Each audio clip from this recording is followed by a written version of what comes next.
Abusia ma memo ache na memo akwaba emfa emra na 2TV the dialogue show so ene anopai se ne ene da edi kan ya wadwene ya na ye 16th September 2025 ya shedwumadi ase adwada de kokosi efiada bia dwumadi ni din the dialogue show etwago on 2TV Monday to Friday ha ya transia ya de nkoba eboa ma Ghana enchechire a ya chechire no etimi chechire pam chese Ghana no etimi susu ye pa ya hihye oman ni yie se de ebe fi so oman no mu edi ya nipa wo mu so edi yie eno nti ena dane de se esansa nyo ba akofo adwene trimpo ne de be Ghana yie nti ena esi anopa bia dwere kosi fiada bomode ya se obedwene ya anopa no nso kosi se no nkro no ebebo edi apam ma men sanso pa ocho kakra se ena metam na di mani kan kakra ma men na wase anopa nkomo ho no mo a anopa behwe na yetimi adi on this show anopa yo kofi amponsa osi ahene ede sports ede ebebre ye na fe owia CJ Winters ede entertainment news enso beba welcome the ubokrata hoda ba dwaman so no yedi munsem ni nyina so no ebe mana fie wia enkoma hoda be boa ma my Ghana fa ntuma pafra no ye sinkonya na fe ni yedi hu nkomo ye be kire ya adwen wonso so ebe ma akwa ma wonso akire wade wia ye ni enimdifo sinkonya na afo wonso ma adwen kire no wo mode ababe so se wonso no enya me nko a ye me no mie no enti ena edi the dialogue show dwumadi no edi ormidi edi ensemper Emmanuel Matthew fisame ya no koko se no nkromebo apemu na me no eba bedi se dwumadie yi sanse mebre na di manim kanti ma memfa ye nkura nhye sem no emfa transform ne mo quick one wonim se enne ochane na wotwe ena his essence John Dramani Mahama ehia nsentwefo binum enye obia kwa me ya invite me nya kwa nkobi nsentwefo binum a omukọ represent ye nsentwefo akanyina ekobi so mampanyinsem enkomo baako a ehwo akwakọ hia se ye bo akire na ye besa bo akire eye Galamsey bebia Galamsey okon no akwakoduru bebia Galamsey di ye nsuo ehwo asem akwakoduru bebia Galamsey di ye nkwaye ehwo nsem akwakoduru bebia Galamsey edi ye nsase ehwo nsem akwakoduru bebia Galamsey edi nipa Ghana fo mene wo edi ya brabo etu hwehwe yemu edi ya brabo etu esan yemu no ba bia de akwakoduro no esesem no mienu ye jadi bia ne ka wasem ko yanka eso koto saboa no koto nua no so ase aboa sori yeso ene oko Ghana porta wona ho sika awotimi no insuo no wokra ba ebisa se ene ma videos ni evidence awodo be ho se ensase ye twema no kodusa eye menu mienu ya sede yesese ye kire wo mampani a ye de ye ntumi nyina hye nsa ne de ye pe no ye de maye as simple as A B C D ene ye beto ye bo ase na yetimi adi ho nkomo tentem so kwekwa time na tia me ti mame ma enkuransensem ba komienu pe kamema onson bet ene no mema we mutu pe na etimi aboa na yetimi akọ how to control your emotions. How to control your emotions. How to control your emotions. Stay calm when disrespected. On said the last time I catch you say a crime back one me 20 rules are keys and I just say I just a respect na so bia so around you no and so respect. One me catch you say so be disrespectful comfort immediately. And then how to control your emotions. Say obi disrespect wa enye no kuku dabi botoboko. Stay calm. So be approaching so obi jana enkokun tokwa gegege bia dabi. Don't chase. Don't what? Chase. Attract. Don't chase. Attract it. Enti niama be na obe attract it. Na niama be nso na wanya nso obe chase. Don't chase, attract. Me di mienu we ma fa show trim ochina me de num na ka no ebe to aso e dia ma how to control your emotions. Se obi disrespect wa stay calm. Afi nso en chase try so obe ye niama obe attract. okay. And now, purchase any pebia so be who say, oh, you'll be there be stay calm.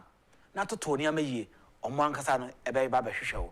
We any near mammy no made a mouth and a per se, young cran chestemo. But Modiana to two and a mossi, not Kai. Say, a new Yahoo bonnet. And phone Yawa Jim Bonnie show a cumum, and fine show trimo. And I will be catching them and say, okay, pass a 2nd June. I started dialogue to the be America's as way, and who yamepa, and Susu Bonin Trionia. Na Juman say, Onya Quenchia, Nawari Mono, Yantua, and Susu Bonin Trionia. Wakumamu wajim if you say, the Oshirano, or me at say, Nipa de Trianiwa, or no, or Shakumam, Danyamian Copono, or Dina, or Mwenim, and was said that. Sports, up next with your mind, Kofi Ampon Sa Osia Hene. What the I go promotion seminar to us so Eddie Amaye. We are a best answer now for the entertainment and the work at Agyapong seminar Eddie at us the amount. Meeting Eddie Semper Manamati, Yabasia.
Sort of sports, you know, by chair what Net2 TV, the dialogue show. So you see A to Z about sports.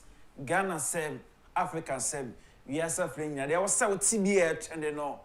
Then I share live on Facebook, Net2 TV GH, live on YouTube, Net2 TV GH. From Kofi Ampon we see a hene. And I pay, you must see the fee, Ghana Premier League. Starting over the weekend with interesting games, okay? Now, first game here, the starting season, no, happy across sports. The brother has a folk. Now, I'm going to host to Ho United. That's why that video, no, how now 2 teams, no, back pitch, no, so on match day 1, here started Ghana Premier League. Out me say, now has to, no, yes, on the screen out here. How are now the new season no and no Accra sports so as a folk and I share the rainbow colors no and also the away side how not and share a year blue and white and I say ne nika na kono na just say branding the beer was nice. I just actually say GPL is back.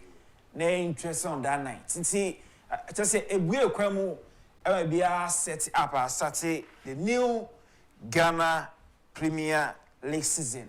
Interior results no about various league games. So on Friday nights, Hasselfolk game no end day 0-0. Then on Saturday, 2 games so and now Brekum Chelsea at home lose against Asante Kotoko by a goal to 0. Then also Yokoba said, Very Go Stars, current league champions, in your win over Bichi United by 2-1. Then on Sunday, games like any so the come say Heart Alliance at home any win over Dreams FC by a goal to no game winner in much power. But second Stars also Edward game against 11 Wonders. Vision FC West Samatis game every 0-0. And these are games akoso Ghana Premier League match the one on the pay essay that games so let's see beaches on day one of the games so much in the game circle so it's a winning various man of the match award. Abdul Karim Hasafuk, the game against all in at picking that award. Then also Samuel Atakumi, Vivian Go Sas, on that award. Kotokos Albert Amwa, and I pick that man of the match award. In fact, the picture on the screen with other players.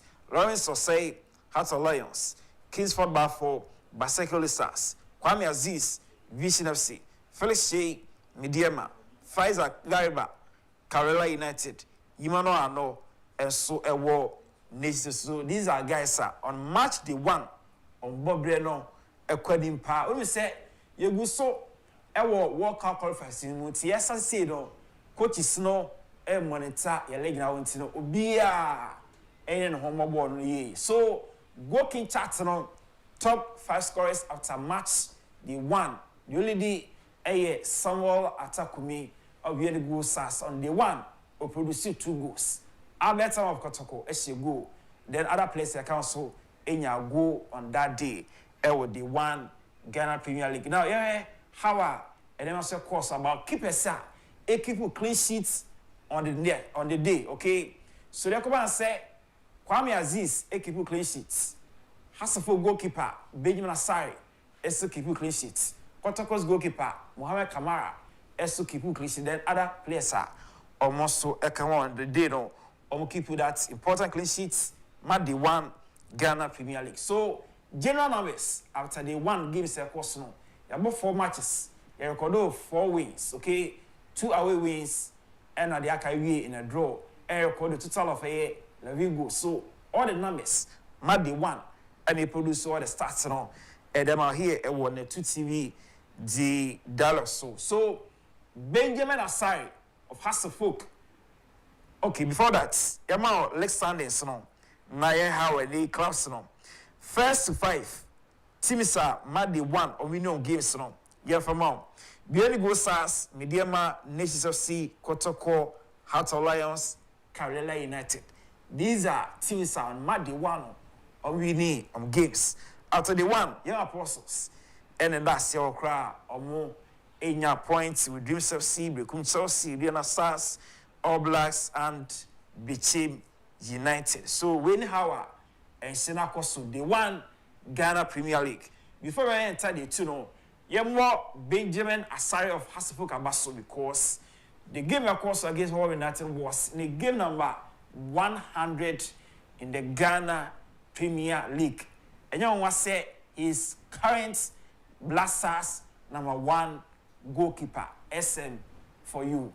Nickname SM just say offer SM Niago crowd. That is say Benjamin Asaria and okay, that's important story about him. Okay, you go back to Accra Sports, okay, because you prepare grounds now for weekend. You will 2 crucial games. So this same venue, NSA decided say after Monday 1 has to use the venue now, or someone prepare the grounds for weekend activities because on Saturday.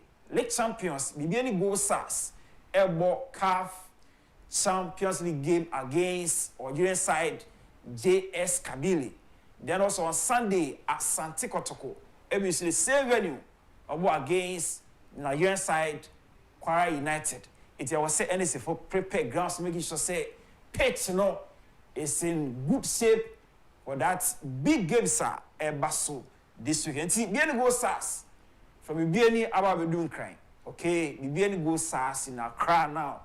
I just say more prepare for that game now Basso a weekend. So Bibiani Go Stars is also in Accra prepare for the game at Basso on Saturday against JS Kabili Omufi or Gia Kwabia Asante Kotoko. Okay, almost prepare for the game. This is goalkeeper Kamara for you. Coach Karim Zito and Ranted Omenia Brepa to say almost prepare and character for the big game now. It happened weekend war Accra Sports Stadium. Now ahead of the game, Amos Frimpong, a ex Kotoko captain. In fact, or a part of Kotoko current technical team, no. Inti and decided say was say players no or no more share experience about how we Africa ya neti. Inti and Martinelli and Albertamwa turning into a player journalist and we interview a was proposed a Nick and see production woman with that video now Kotoko video no na you heard this a year to Rational Kosaka. With pressure net is saying what will be that what captain their core group stages near daddy. So let me say besides say how were you able to do it? Pressure net is saying and everything. Yeah. Oh, okay, number 10, me that's be brief for your question. Kakra me de ebema mo na say advice am de bema mo concerning a Sunday a confederation game I ne kware kwa akoboni na say moment like this no na a difficult moment. But you being the first time on the board, there a normal thing in football.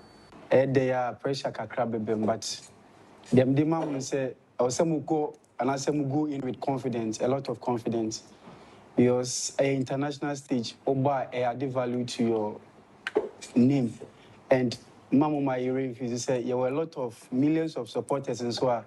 With the African competitions, no money pa. In a moment like this, no. I will see you go in with confidence. They will determine. Say no matter how difficult the day will be, near day by day, a bit me I qualify to the next stage. May the 2019 the be a typical example. You come na amount for any GD or the current squad, no, but players na nkasa kasa Emma yes we are lucky. Yenya to said you be some my experienced players be to say Nana Indua Mone Joseph Enrich. And then even House of Folk among Kwamriku. A bepin na debia me interview bia me bonidin. Or friend me personally. Emma me a lot of advice said they will be sami am I go in etimico qualify for the group stage. And in the omode mam and one am the mam say yanko all out with confidence. Nenye will determined say beat me I qualify, especially your target say going into the group stage. And I know say quality no you beat me I qualify to the group stage. Okay, Albert, what questions you sir? My question is yeah movie da. Akwa first time I movie. Me pese me style like who rap back no so ko opponent no like ofi baby aba na ono me bon. Style feeling le be any nyoma na ade. Yeah. No ebasa na yenyi ya adwin free supporters na I know say Sunday any Pabeba Stadium pa. And Tiabasana, the only thing you need is say over concentrate on the field of play. Now we say 11. What will be that what captain their core group stages near daddy. So let me say besides say how were you able to do it? It's okay. So they wanna say 2 players of Kotoko. No, we say Regis, entry, person, and Abetamwa. I wanna say go weekend iwo Brekum. 15 years in here now Kotoko into me when Brekum no. Abetamwa say the last question no. I don't consider that record to start to baby class. So that was what happened. And I'm more experience from Amos Frimpong or Green or no former captain of the team or bought culture music be science. And I was say, I'm gonna know it did that important. Okay, so Coach Unauthorized is in the news.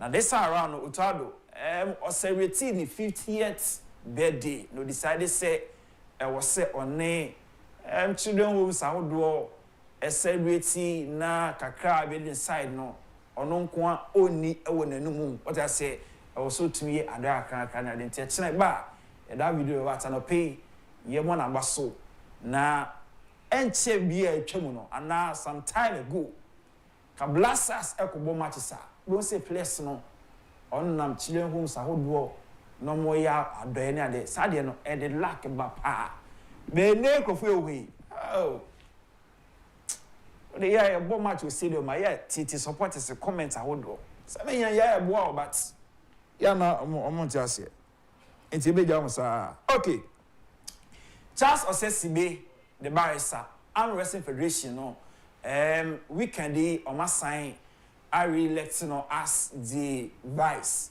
Emma the world governing body no it's about Charles Osesibe the barrister about to say Ogusua Peja Arm Wrestling Federation because okay was African Games someone and to win more than 40 medals Emma Ghana can you say can never be here to you know you're going to so almost like compete here arm wrestling games mo Bulgaria we need 2 silver medals 1 bronze medal until ora Osesibe the barrister baso finally here wrap up with Champions League nights and they UEFA Champions League so Athletic Club versus Arsenal PSV Eindhoven versus Union then also Benfica up against Karabakh. Juventus Arena, Juve versus Dortmund. Then also Madrid will be at home against Olympic Marseille. The interest home tonight, a gamer Mo Kudus, Mohamed Kudus, Tottenham Hotspur versus Thomas Partey's Villarreal. China yeba that highlight of that game about. In Nigeria, you 2 Ghanaians you are so important. So national team will be in action tonight. Into way and they are so because of time. And I pay me this year na me dance for your time. But the internet maybe you ma pa na maybe catch the CA. But that's how the mama the legendary Agyapong video no too. Wadarma or the mama dance legendary Agyapong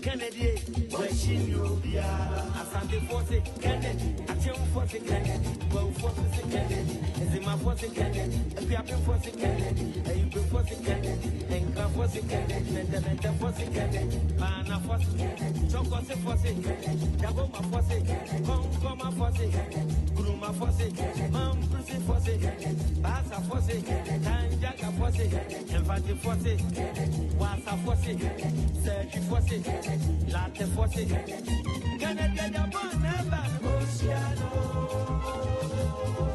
Nama never Oceano, you Ghana man. It's Yamaka said between now and 31st of January 2026. The ban of Pebia Mary Mind Day is here for war and people say they youth know what they buy mom power no. Kennedy Kwame Akompreko Agyapong pay Accra and Ponsha no can we will be no or more by my FSC on pay in NASA say parts of the sports segment here and when 2 TV the dollars from me Kofi Amponsa we see an entry my bar in Sempera Emmanuel Mati and that's so a war seat no so wait the dialogue. Good morning.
Abusia mama na wase na kame ho ne fast dan fama kofia mponsa osi ahene se ode agudie mu nsem etimi ede brebra so se yede dawbo krata mu nsem no ai na aba adwama so yede emu nsem no nyina so no etimi ede ebrew ena no pe na eno timi boa ma ye bie ye nkomo no nyina eni so etimi ede mawo na yabomoden tutu yanamo kama na yetumi edi si ayi me no ka say asanto aba be kamensa yeba na yede de obokrata mu nsem no yetumi edi ato so kama ene de ya kai what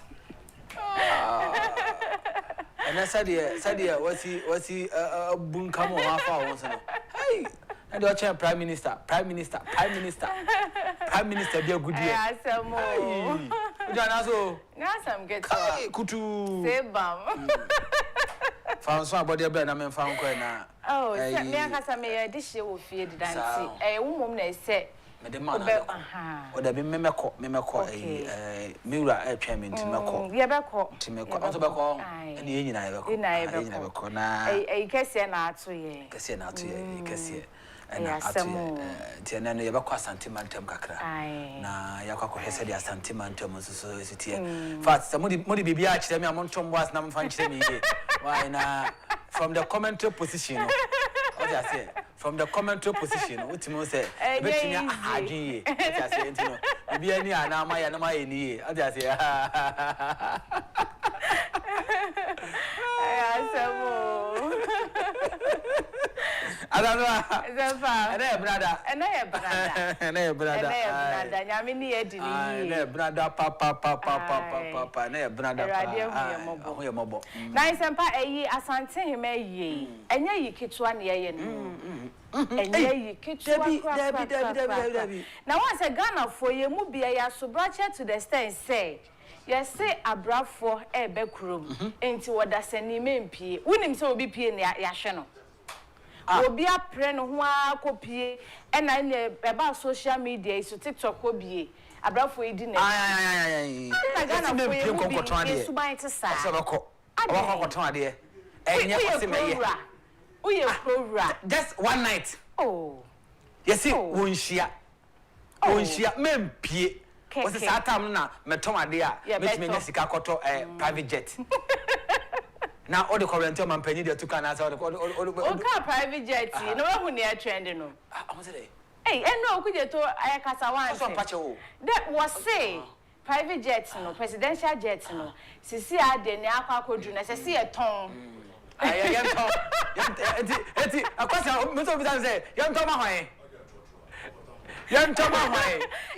ni posti ye na me na fofobi ene omo ya ahwe me kura am si breje to predo yenton ma hwan ana beto na isa me ta me de e wo be kasot madina ade na nya say ya wie no ade just 1 year less than a year now what say what the fan say 1 year ago what's engine say miensa enye easy engine ba ku break ya two be adwuma say two break ya ba ku timi adwuma ama wonya su kono ma bia na me se memenso na nso hwe nipa bia akwa dem so chen no also chen na wo ti microphone achi na wo ka se ewiemu hye no na doko kufa luko atram na se edin ene mra se ma dane mampeni free so be hye ho no owu ana ye den Ghana we lose nothing. Who told you that? Why they can't ask him we chire wo ene de emina dane na won say yes say ma krokro a na wa mo ase na ene de obi nta balum se kutu chese o chese ukratumi enye easy okay o si yanton ti pa che born for say enti wa obeto no pa cho I say sorry be afford the body okay my price no going number 1 going number 2 going number 3 and I branch no kwa so dem na so for no beside say afford the body about say ane on page body ba ko o hwe uni boni aba somebody enkete de bomb pese say no de bomb pese yentwam na branch ni maji say oni aba na no na aba ni mu no won sao yes brother ni bi wa aba ni etwi mako kaka yiwa mo bia otwi mako bi kontomre bi wodi kako bi atomo na wodi enwa gusu a abante imagine we no na obi abobo no adu 2000 a man is also 3,000. So no so can we be nechi. Okay. Afi going crying. A branch of Brabajia says so for no be a crumbs me can. Oh. We young Tony sir. Presidential jet we know. Young Tony sir. Okujo tabla kwa ne belidi. On the belly diamaye. Tona be my price at the beton. Okay. Tigana ni obi amwa no who are interested bia no. Me say me nyeska me to. Ready ya. Na isempa no pay ma menchia ora Elvis e free Ankara. Prophecy man. Na ye muza say prophecy na biaba. Na say dey buy no. E biaba na. Okay. Say ye nyanti ho asem bia bi. Ebeba so pa. Ene ye bisa say biaba na. Pa. Asemo Ghana. Auntie anu ana busa de oboka tamu nsem no traso ababawa Clementina adwane ene anope na asanto anso as usual prime minister bi agudie afa no tete Usama mu fin sempa o. Ujana so the way empty ene o favorite lunch be ma o ayi so kokonte 2 balls. Hey. Sabata da ma minim ni na. Jawuzi ya de the obokra mu nsem no etimi e de atraso kama na yetimi e de ama Clementina so ya crowd de. E kwa da ho. E mu da ho. Yetimi ko. Yetimi ko. Oh okay. Okay, the Ghanaian Times front page say government opens design competitions for missions abroad, says the foreign minister. 273 million Ghana cedi earmarked for strengthening foundation learning, way free education minister. Lands Ministry gets 5 million and 25 new pickups to fight Galamsey. Land guards on rampage attack residents, estate developers at New Legon. Abusa ya shase anope ye di dobokata hodwa ye nsa kasum ya hwefo ne atiefo anope ye shase e de free the Ghanaian Times e de amawo na katafa etoso dumienu e na me shase e de fiore ye na manugu ni din so ameboi ore okujeto abla kwa na nifoni e da hase na enu adami hwebi e wo TV so na opani se na wo kasa no se Ghana ye NDC amemu ye se ye kan ye yo yen ye kan ye yo yen ye de ensesi ye bo na chese ye nante ko ye nimu saa yen ye ya ye kan semu a chese yen timi ntu ho anamo na sisi ade Ghana ama akwantuo aba ba ye funti sisi ano so pese otu kwan a enye chinchin atwan bia first no ka akwa passport ha ebi ha ye se 4 months 3 months 6 months na ema ye so sisi ade na ye no open ne kra wonsa ebeka enti sanje no ne de bai akwa we pa grow na ni so okaso da so position on the one dey bai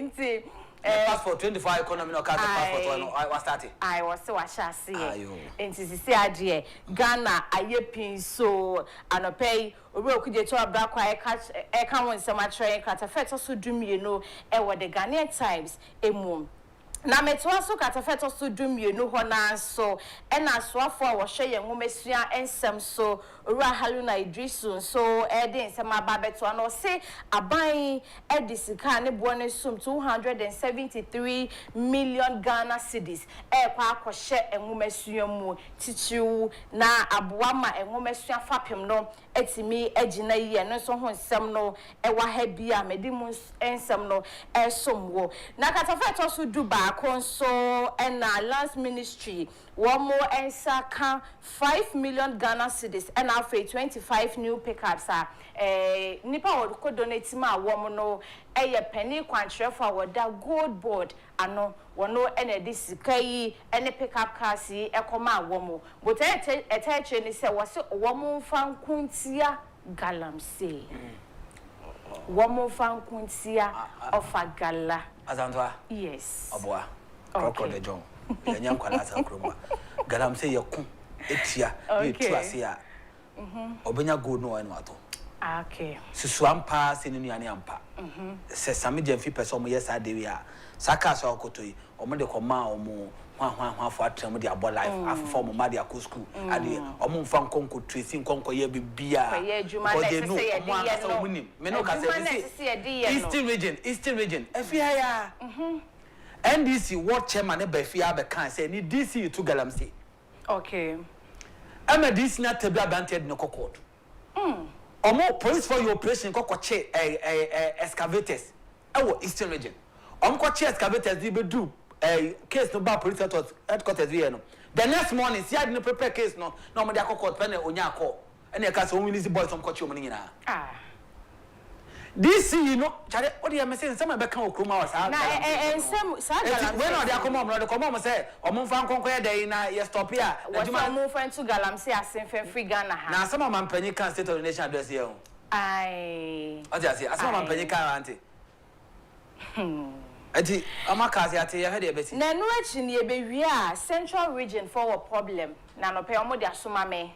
Inti mebo ensem nimu amane e dia chew enti abusua ye to aso e wo the Ghanaian types ko na katafa to so miensa e na medi wie na ensempa ne nim se langas nsem yi e kofom se sisi akra dia fe na afa ne ntuma pa e dia fra wo Ghana ha sei we e langas ho nsem a akoso resident bia wo no wo New Legon e na langas fo bi akwakoto ahye ne so che se dan ya wo si ene sa se ho nsem nyina no aye bibi basa wo bitimi to asase wo sini dan wo be sedru baabi yes asase ato manipa bebrudu na ye bubu no aden enti mo amoton asase na akasa so mo fa pempa ne sei mo problem ne den mama nka se mechi den suban no na asase ba ko mutimi to manipa bebrudu aden se langa asaba bio asaba nipa ba ko a ye be bona baso me bona baso da bia aye former IGP Dr. Akufo-Addo okay time langa se put a stop to it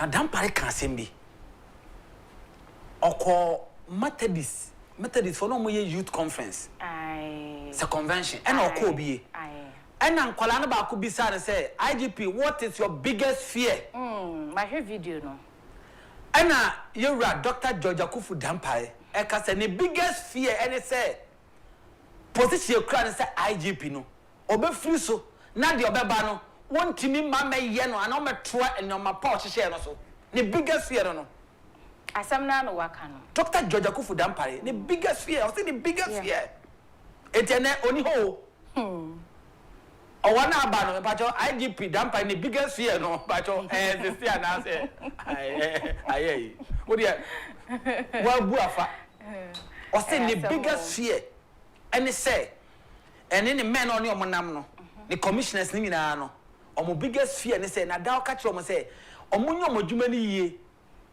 said ye be na omo firi ho no ma do be ba no so betimi aba betoa so ne mo ne biggest fear ne say ba bi oni be duro no so okokọ tena akire na still na nkofo boni say Dampare ho no ma nka wensi Dampare ho wensi Dampare ho wensi a ohun say na koma ya na be na koma nso ya it the biggest fear no it question is say Dampare for my GP the biggest fear no how can was them no pacho wa bu ahwasem fa it's an open for ways chronicle na media sinafe yet to aso e de ne aka so ataso ma The Daily Guide front page and say Gold Board donates 5 million pickups to fight Galamsey. Animal farm judge grants a Bronya 50,000 bill. Asante Hema funeral rites start. NPP leaders set up committee to monitor presidential campaign.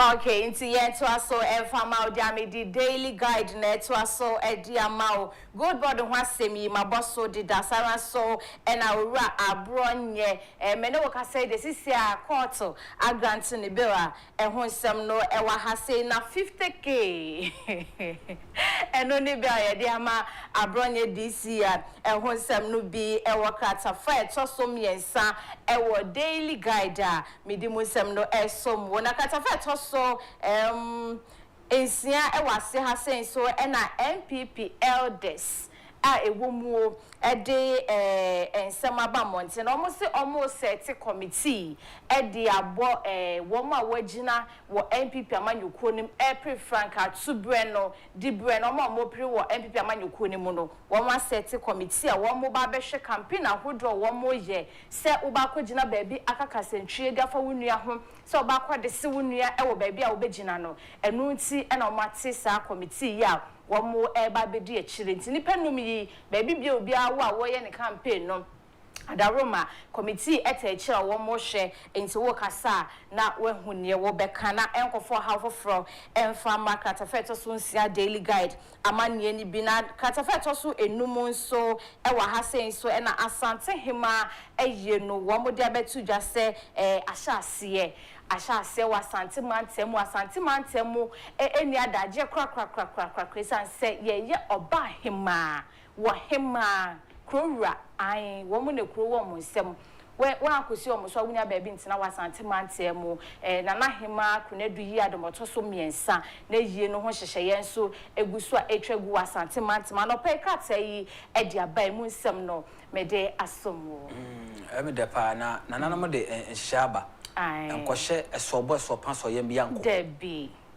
Debbie enkonko hyehye asomade bi na ho na akwakofa kabo bi dia hyehye waso tutu ani achi ahyehye ba kom fense ba ko ya mo na mo ni kabo so pre eyelashes so okay kana mo ni boss kabo enkoye makeups eno nyina bi enkohye bi nko ho enfa anklet into 9 enfa bi nto nsa enfa bi nko sense kom ni wani achi nya fe so na akopam corset na ye pompe wonu fu abegu obo Debbie ye fa ye ti so san ko hema yie ye boduku ai ye yi asomade enso ai o hema yie ni ye anti o pese o kobidia di hye no so simple kra we amamre ne amane simple ena ye kwakusua temi serew se wonim se ebe affect wa enko wapam corset affect twai na yi bosome no so ne ye nkromo yi a ho de okwa nhye bia ni ho akotwa fam simple kra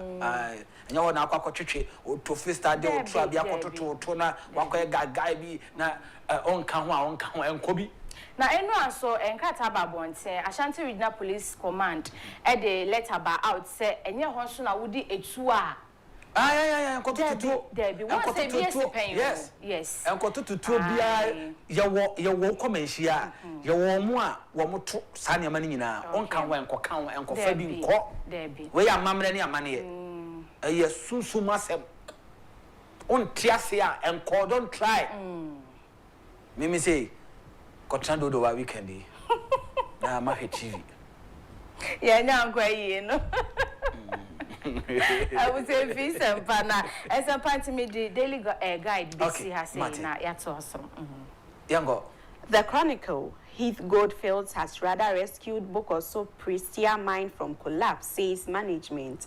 Lands Minister inaugurates timber validation committee. Bryant delegates, let's unite and win. Abusa metwaso edi ama na mefa Chronicle entwaso emfa mawo metwaso katafeto so mienu ede kopem miensa na Goldfield for yi womo so mo amokwatia Galamsey womo se womo kwatia Galamsey sisi Galamsey no abusa sabe nya ya ejina TV so ana yeti radio so na ye numu ye hen enti na de bi e ka ho asem na no kwasem ni nyame animu se wokọ areas a enkuro constituencies ahodo yetu Galamsey wo ho a asefem me gina hana me kasa na me ho mete me ho kire me saa asefem ensu a ye bennum mpo se bi me ni mabusua ye nya sika enkra ensu mfra brochire mfa magana hase ye ba bennom ebia na wo de woni wabusua betimi a ye ntimi enya me nko aga na fododo na ye chi mu oha mu chichimu no be se dwe wotwe ye ntimi enti aduonu pe no mo betimi ye ma aduonu pe no emfa so mu nya free gold ne so ne ma ye dwe wotwe no sebi ye hu koka adwemu aden panifo ye nka nkosi sen ye mo mwachi ankosi sen awurade anya wadom na wa no kopa na iyokufo so mu enti yesremo Galamsey no yeguso a yesremo adaroma si yemu kotodwe nso a betimi aye de aboa na matimi ehunyembo na matu Galamsey asanfa manamfa the graphic my own we are Galamsey me show central region Ghana waterfall me show sa video na man ma me the graphic na fe no 48,000 Binyiri residents want to return home. Auditor General recovers 10 million on earned salaries. Apostle Safo was a brilliant investor, Prof. Fripon Boateng. Thousands bid farewell to Asante Hema.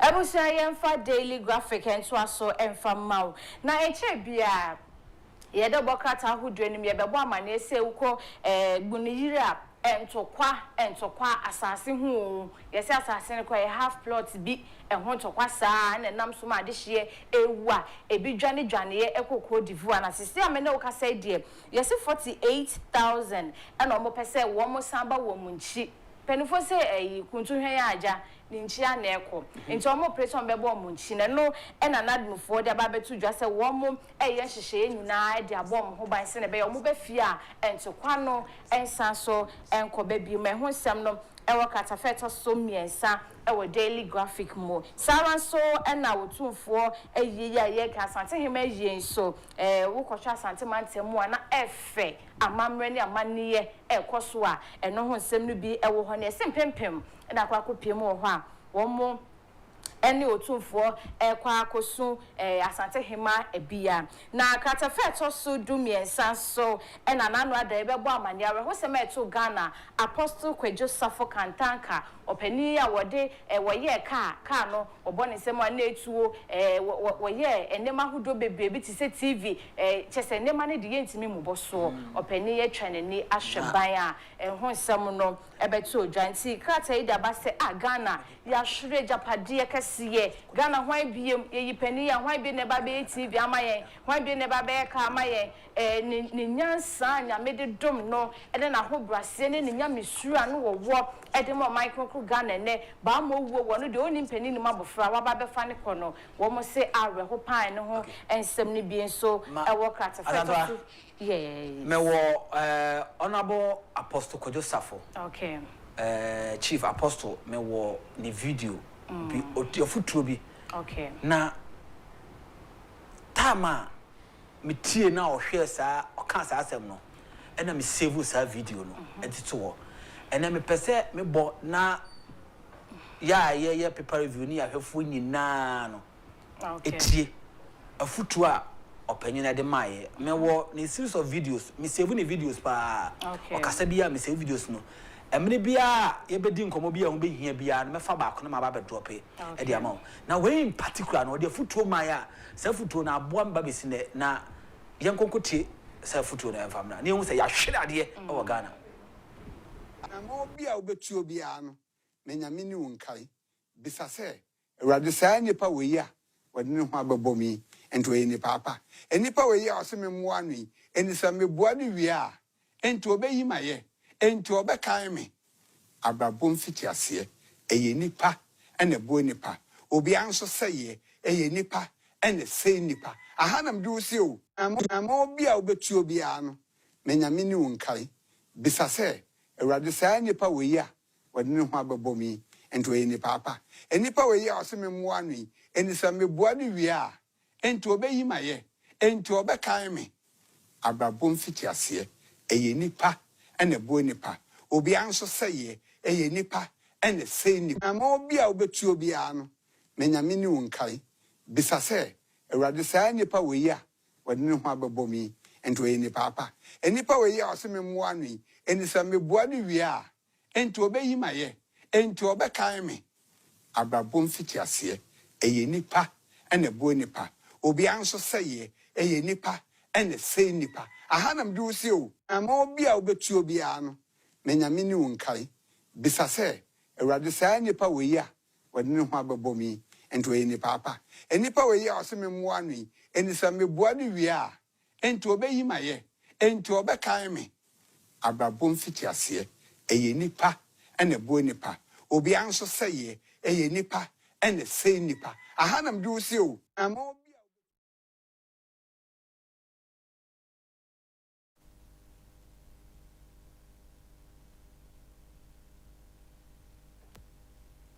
Apostle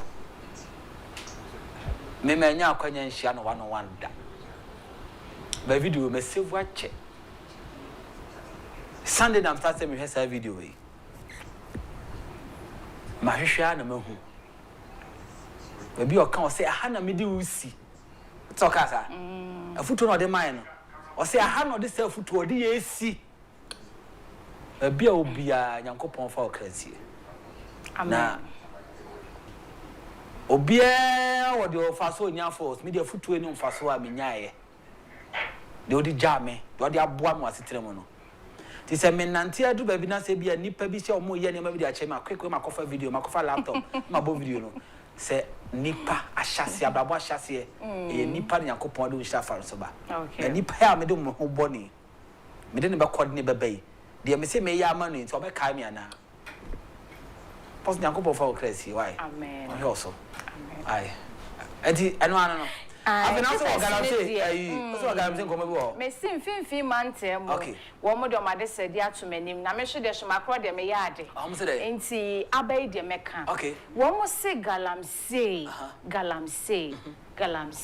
mabodi nsen me ensa me bere obre me bere won sempa afra wo mo se ayede wo mo se Galamsey inso na ni ate inso de na ni ate no Galamsey na say inso wo finfin mante mo nyina nti sisi ade inso na ayi se ntwoma so what na kra kakra ti uni mo ntwoma enti ayi se ntwoma na sisi ade e ba mountain so na inso ayi se ntwoma no Ghana Water Company wo mo nya den na inso we o ma so ne so ma ye ko ayi so we ba ni ai wo mo di amagana fo mo finfin no aden ai kama aden e di ohia so ko ohia mako ohia ni e kan say ai obese team bread wo se kumase no wo kokejetia esi asa wo kwa wo hye hu no mo sieve de ton brodo no no mo tintintin bi pan no no be 6 feet e twire mu tintintin bi ento to an obuka mienu se esa maka se pan na bi wo ho e bo asa maka se ene ma kwa ene azi go fori man ni bi why esa maka se de nya no ba ko a na we wo hia tea bi a wo hia milk bi a whatsapp ko na ko but you see asantoa Sempa. Mema on form on kra ni. Na ma men kan se me mfa ntoso. Okay. Baby e wo sisi e ene. Onkomode abai. Me show evidence, enough evidence I kire say. Ko me ma na tene yen kan okre. Okay. The so-called politicians any omuti kroma no. Dodo na kan okre. And let me use the word dodo na. Mama underline the word dodo na. En kan okre. Okroma. Na Baba chiro di entia meka se nipa na ma call video ade ama wonim se ndc amanyokuo no womo atim Sam George Sami Jamfi edim akotene pa wono mo ebomodian no a petition UN 16 February 2020 adentia nanado danko akufo-addo na oye coach ede ema SDDGs so kai say ontimi fight Galamsey enti wo mo yi ni mfi wo Sami Jamfi ko fa minimum asori ko pulpit ko fa e say NDC headquarters pulpit o eno de kokko gina insuo kese ho eno kacha Ghana for say Ghana for ntwa mani hwe nsuo satam Sami Jamfi na onche dollars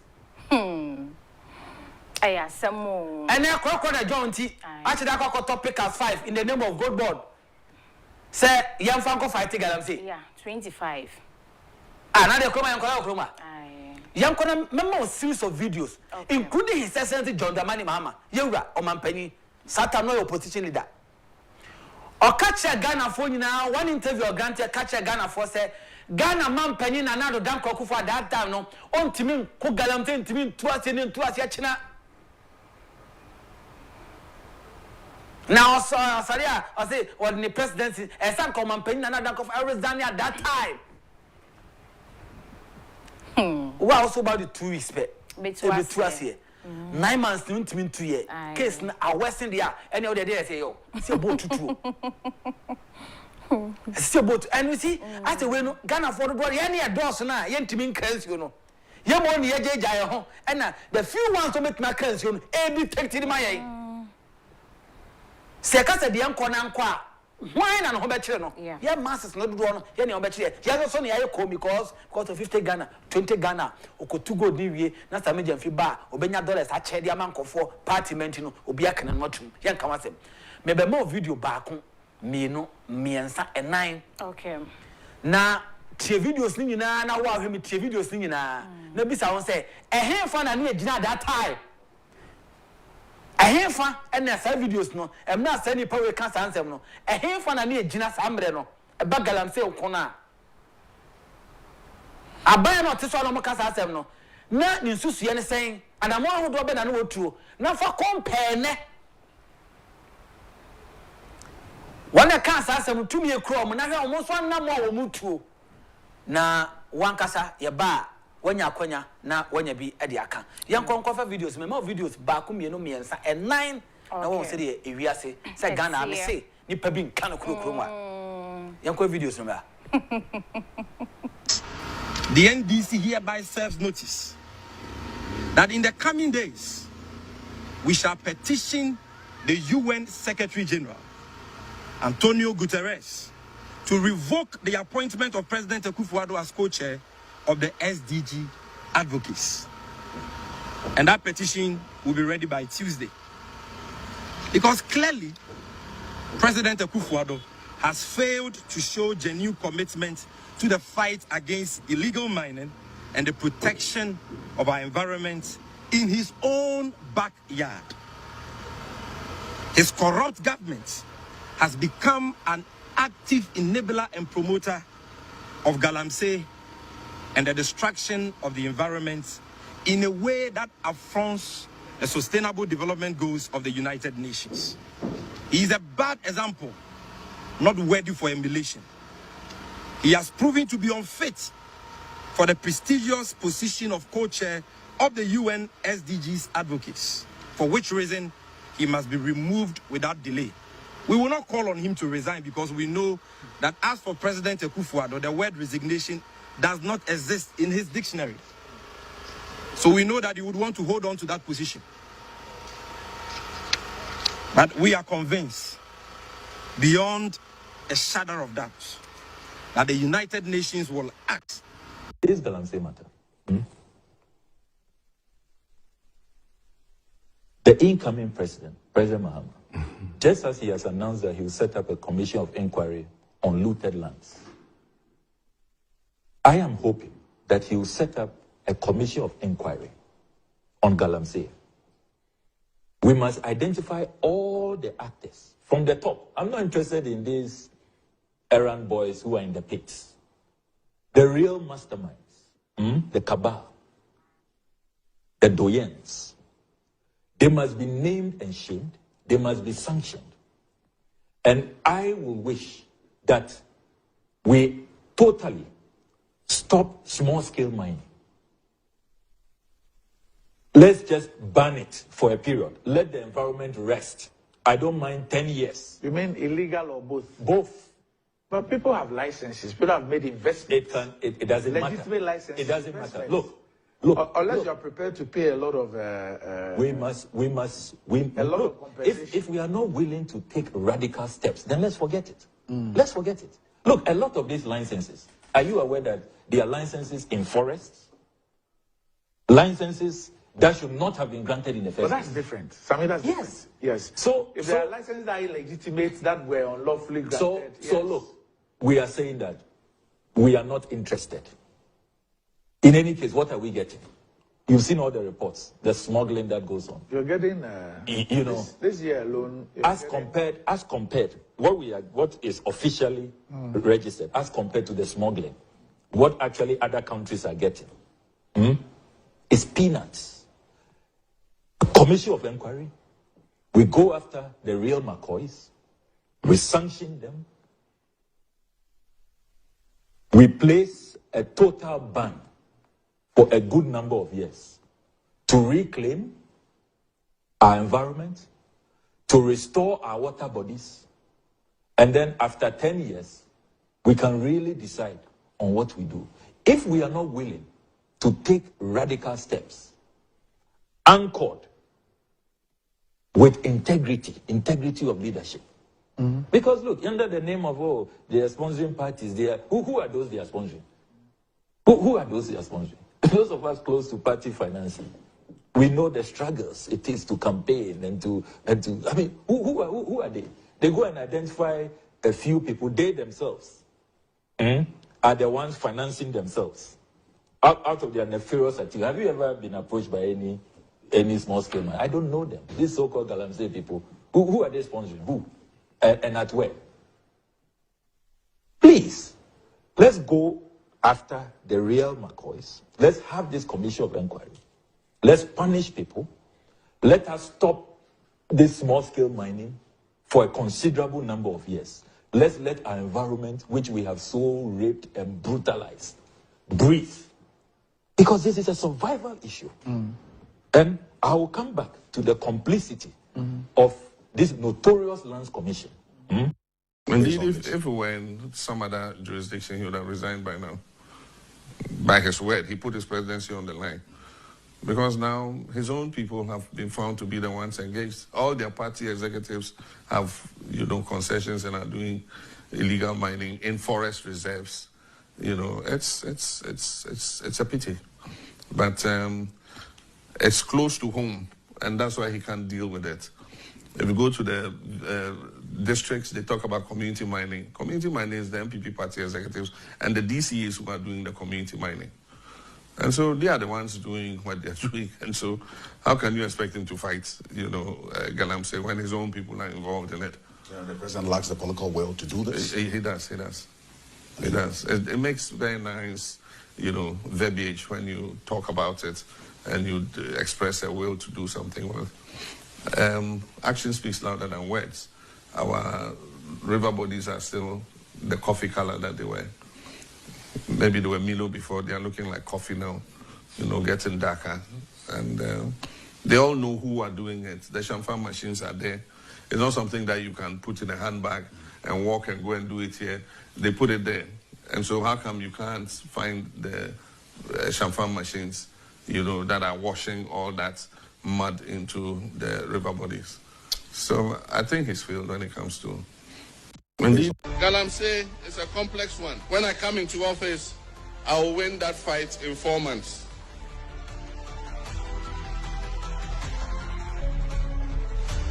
Galamsey is a complex one. When I come into office, I will win that fight in 4 months. Galamsey is a complex one. When I come into office, I will win that fight in 4 months.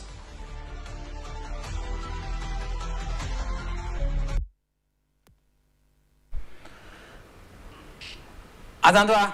Sempa. I have fun at you for. What you? And come on, what you? Obi bese ma boto. Aye. It's another end is for Bermunti. The doyens no some omunimo. Radical stuff now. Okuja tab dakwa eti national television so can say as I say it take you as a country no. And the radical stuff didn't me. No. He said John Dramani Mahama in opposition. Say another akufo-addo resigning. Now only one more mutuo. The regional executive, the constituency executives no. One more two. Now MP before community mining na. MP before that na.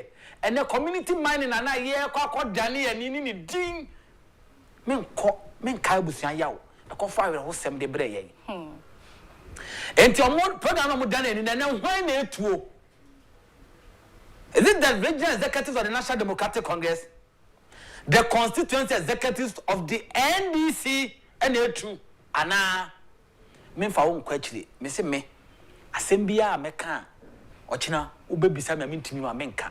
On this network, me more evidence from Etiwa East, Enyinam. NDC World Chairman Eba Habeka Chair said ni DC to Galamsey. Evidence no ho.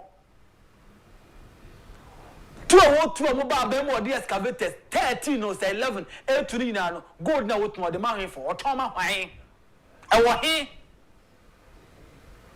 is that John Dramani Mahama unim onte Lands Minister or see indicate state of emergency at that time was indicate now the county education minister I can say is to be say educate today not tomorrow and on say I say do election and kontompo kakra no kware kakra. O ba bia kontompo no LED ye de ba bedru. Esi amenu mienu na e safa. Go to the presidency. Go to John Dramani Mahama ni fie, Ghana man pe ni fie. Okay. Ko minister Imano Kofi Amaboa ni fie. ko kujeta bra kwa ni fie ko sami jamfi fie ko Sam George fie na ko hwe omo say Ghana water pipe no kwa mpom yusu ana omo tutu balls now the way a mechanized borehole infidi omo de dani nsuo nani enom na nopa enum na wia na nyumenu you have no idea the kind of water omo import no you have no idea one will say omo be dada minum ye no ene agitu mo ene yesi yendi na dan akufo-addo atem yen sopa na dan akufo-addo one will say na minum ye no ye bre the masses na minum ye dodo na ye kan ho no ye na ye safa ye bre adentia ye nye sika mfa nkoto bottle water na ye Ghana no kwan how many months weeks ena betuna to anom e de bia ma ma na yero ma ofie na campus obe krafi amano ne aba santoa esampa na mampani yesrew ensem bebrebe na waka dudro na waka ye wo ho evidence social media da women na bibia anyira wo so na se wutimi eka se wo ba wo penso de Galamsey no ya adekuma bi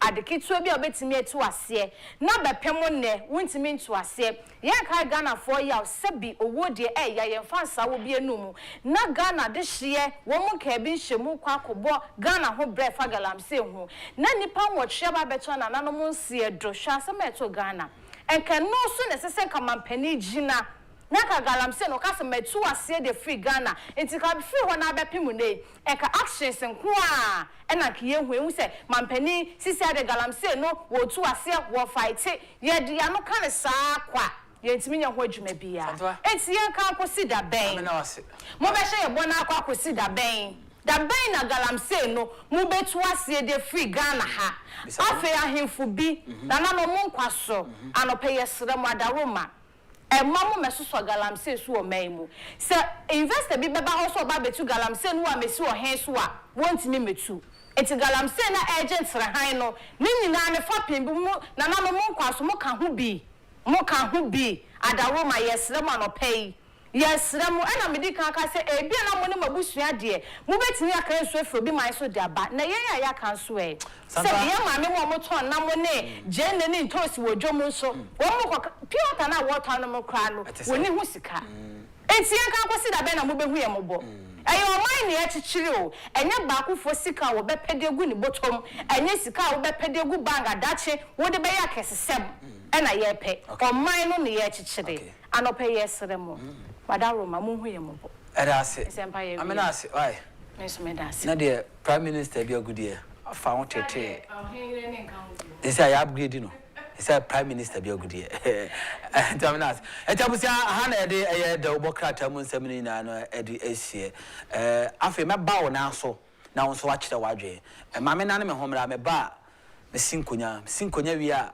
me bie phone lines na ma na wa kire wadwe na me fa course ma kwan na waka wadwen se oman no menumie ye ni ataba ebetima ka se egide ade ebetu akotre wiem ebi ni ho assassins we odi ya ha na ewo how many of us na diplomatic passport na wotu kwa na akọ no kwa na homfa na akọ ba bi akọ no kwa hwan na akọ so ye no ese on search be ye oda enti se won sayem on search be ye oda enti se won sayem tese ye boy en search na ye my Ghana se bo ban dance be ka se okwa bikos tukwa ko beni o Ghana de nyama na ye we to de ade a me ko China ba ko tun hye no China ho no tie de ye be bo ho ban me ba sisi a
say ye dey nkomo twetwe no ebebro na said ye mdi kan hye obono ma me mawo sima enum na memfa ye few course issues epeja no pay ewo the obokrata mu no obekire wadwe na nsa na ewi a me ne engineer Daniel awotwe a ofi gbejawa weja gbawe ababeka yensa no ye ne no so ahye ye nkomo twetwe no ase eti numbers no betimi adwane a quick one pacho na obo kasa na etia e dia mame na yetimi akoye name 0240550899 0240550899 yanko amanso na ye ni enkomo. Hello, good morning. Hello, good morning. Yes sir, pacho di me be accept free KJ Smith. But you tell go. Me tell Panama, my myself. Obiajo so. Listen, Galamsey to me. With a year, something big guy. But maybe Sabia might be more. Galamsey Yensin. They did that. Yensin. Just a offer girlfriend be. And now we do not same day. Now we shall for a summer so Munjai. So about who and Johnson, so Bejaya, both of the searching plan. And easy. Okay. The Bayern MPP, NDC, sir. Okay. The bit made that. And I didn't mean to go so and shut us in my house. Eh, this. In the measures, been there was a year when you be soon. That's a via or Mobacataso or Munkunsu. And then is the Python which I thought because who the guys who go who see where you are not Moko. Thank you, it's on which I cry father. If you want to make a new good Russian assassin. Mati. Medase, so Sergeant, young Mason of Fire Card in the Encomo 0240550899. Hello, good morning. Hello, good morning. Hello, good morning. Matera. Yes. I'm proud of you. Yeah, Joso. I'm not about first encounter and president. Now, the main yard. What I said, video here with our own panel with it. And no one panel with it. And so, or more of these information. And you also have, as I said, as I'm saying, a issue, and like any serious issue we're gonna have. And it's a big bizarre presence as a man to me and Yamu. The next set out the opportunity was over for bizarre. What say? I mean, over to have a reasonable answer. Yes, you have not seen the other captain, they are not the upper hour or Yami Apanta. Then what is the use of them going there? Yeah, they can't share Ghana and that jump. Drama mama. Wow. Two judges say one thing she important as simple. One said the judicial mayor. And then we did me and Wasam and maybe pass judgment or Ghana court. Now, Ghana lawyer from the diploma. You about the person's interest in it. I'm not trying to graduate. So I interpret law and become law. I'm interpret law now after law and they useless. Useless, let us say, nay, or my mamma, and you give or judicial noir. Let judicial say, I don't want someone got to Galamsey because brother was your mamma or promote Galamsey. But judicial, let us say, Mamma, a few course 1, 2, 3 being county and fancy. Hello, good morning. 0240550899. Hello, good morning. Hello, good morning. Yes, Chief. I told you that. Ghana first, Nakasano. Ghana first, Yanko. Hope so. We are here. And I'm going to never going to compare. Ajoso. And some and so they are okay. And so I said, and this other empty Abaco. Galamsey will be the other with my ex-one. Or be the other with my dame. As I could do for the tobacco pet. I don't know about competitor, the pump pet. Oh, no, sir, you're 20 sugar from one friend. I don't understand in fact. Yes, I don't answer in the Ashanama because I don't do this. Say good, and get a second, good, never second, on my go from Momu to go, depending to go. I had to put the pet, and then a phone pen, and not that man throw. In feeding them, can't say, I said on about the company with the phone. 31st December, delegates, because some of the whole delegates for now. The couple to a money. What by can you put back 2020? Oh, no, back, sleepy. What make sense, many to the Ghana. Obino, how dare you? So never so say for so much Malcolm. It is that. And the money there. Yes, says that I'm saying good my career. I used another company to take the phone back. I'm should be a Ghana first and that's more answer than media. On show so Ghana first. My main last one, uncle. Hello, good morning. Good morning. Yes, Chief. That's David Benin, South Africa. David Bakas, why you? That's in 24 we can control. I mean, you come like Namor here in Kura and a very own. I don't know what's everybody say. We can control. I mean, you come like Namor here in Kura and a very one. Young quiet you. And this is what you control. Share Ghana for you and you could see you control Corona. In Jama, MPP for your family, Mupilon in Prairie and now. And then they say community man here and over you or Boasia. Look at the Jama, Tabi, Homoshi. Now, one of me, or Romania Ghana for. Oh, when you are MPP, you can't come for a whole camera. The very now, but I have a job with you, Mositi, look at I see a better. Look at I see a better. As a Canadian, MPP father, who found out how the MPP. And he has said delegate. Another chance at Saba, who found me, only a threat. And then I said, when police will be there, social media, any TV, as you speak at that. We don't see a better than Agyapong. But I'm a man, I'm not to be a position. Meda say hana me be simint me for phobia biom na me mo kase say H&H adaroma H&H Gary 4-in-1 H&H Gary 4-in-1 ope oni di soya ho a soya ho H&H soya Gary sanso na se oni gi chocolate ho na se cocoa product ho so dia ye wo H&H choco and I say chocolate energy and also honomo on saka bit me aboa na say hunger no striker na say who de obey your ho de ohia say wanya nsi otia no guma na wabon simple ka packaging is solid na nutrient the woman so dey na so papa H&H 4-in-1 Gary and American for etime edi amount. Phone number is 0249717777 0249717777 na oni wo mo eni nkomo so pedudu akokugu shop ma akoton ana so say owo adanse bia opesa wo de babia no ye beje number no 0249717777 na 4-in-1 nyina no bagari so gisa H&H. Engineer Daniel Wotwe Efi Wejagbawe ababe come and say never be din komo. Engineer akwaba. Engineer. You are work there. You share a chance so. Na ba work there. Bibi work. Oh okay. Edawade ase pa. Mame no sha CMF Galamsey sensem but quick one you ready e be kwa Ashanti region so. Na nana kwa me boboy amane e de afi dwumadi ekoso Asante mantemo Asante hema yi no oboboy amane e de afri honum e de aba o enianum Ash FM onim say Kencity Media no e wo Oman FM na 2 TV Ash FM e wa Ashanti region Kumasi NF Nap Radio so e wo Central region tie be kwa kwaje amane bo no e de afi wo de aba quick one. Okay. I think Galamsey issue no. Be a come chacha, we be say we bonga kansa. Okay, first of all, Bechia. Okay. We just bawe for you. Okay. And I Bechia MP, that is Honorable Jerry Amashai. Or born home or to me, and also I making impact or constituency. Okay.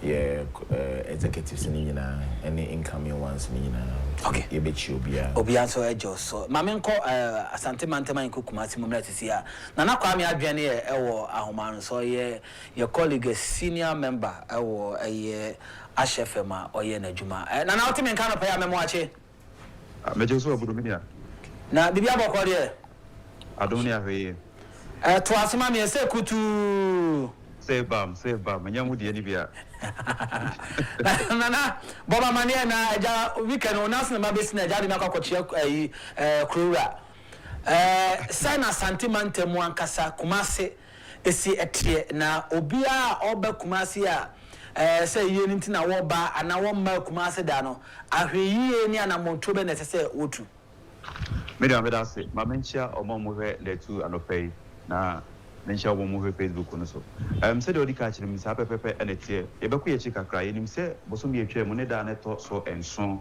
ana enya ne tie se asanteman ani ba ko abo ne nya ne se asantehima nana amakuradu yi adom a oto so miensa otimi efra ne ntima ewo ne tintin mu penifo tena se yewura otumfo ani asanteman council etena se kan wutiri epa ho edi na wotwe ema bibia epo kan na wotwe mu no mu de etu dwa se eye enra Monday ekosi eye ne Thursday ana yede nana hima ebetumpem na adofo ne yajamfo etimi abehwe ne ne achi ene ne dinkra enra ankasa na eye no etimi estatiye enra yede yemame etumpem ema adofo ene ahefo so ebeja no na ubepie mu okuma se anya asempeta sanse wo hwe weda no kra be ka se adane sanse udupo kese ana etutu hima ankasa ana da for me na wo ba kuma se a wiem nyina timi asesa ama bebia yedi na benfo etrance no omo de hyehyeye bebre ne gu akwam enra wona anu wo kwanya se ombetimi abehwe nana hima ani achi no asofo general public ene wona waka sanse ede 4 days ni ade ye no eno ano mo amunya akwanya mtimbehwe emame ani achi eno no ene so lawyers for judge for ene yebaka se abambofo a omo Ghana ha no mo so akwanya se ne anu so ebetimi aba behwe na obepie mu a ansa na obenya kwan kura kọ menhia ahimfie no hyehyeye eguo no emse esombo kwa sanse security no broni beka se tight patem wa yede apolifo agina miamia menhia no se ufri kurufru na obesena ba menhia yede police kwan a ansa na obenya kwan kura abewura mu no yebesechew ne ahwese bibi boni bia entimenhia wo saa so na ufri airport runabout na obesena bewura mu menhia kwan no yesisibi no so yes obewura mu no yebesechew na imbi mpo se oye authorized person na person wura mu a inside wa ankasa ye ni kwan ma so obetimi do ka wura just okopake ye wo central mosque on ya reserve diama wa o twika obetimi dia kwesiwo na wetimi anantia ba na sabas edo oba be wura inside na wetimi akwa kwhwe emame ni achi enhyehyeye wo no so se oba okwa se okuta fun ana se okuta camera bia ye makwan ema wonfa nkowura ho odo nsa pan okwa na kwhwe ni achi bia na oba beje wo fun so oba ha ebeka se wiem adane sanse odupo bi etutu minia na ena de ne ba na be ya ochina ukuo ne ya wo da so hyehyeye ne tese beda se de empenifo aye no amekate eno ye judge for ene lawyers for abambofo no saa so na ochina ukuada eno so eda ekoso miensa eno National House of Chief mo ana ebetimi apa saa so na minister parliamentarians MPs ne ona okeka ho na yawada no ene MPs yawada ne de ampa ebedia sanse president former president ene mpenimfo amaya hodo ambassador for ne mu na betimi apa na motimi apa na yawada ne de enhyehyeye wo ne se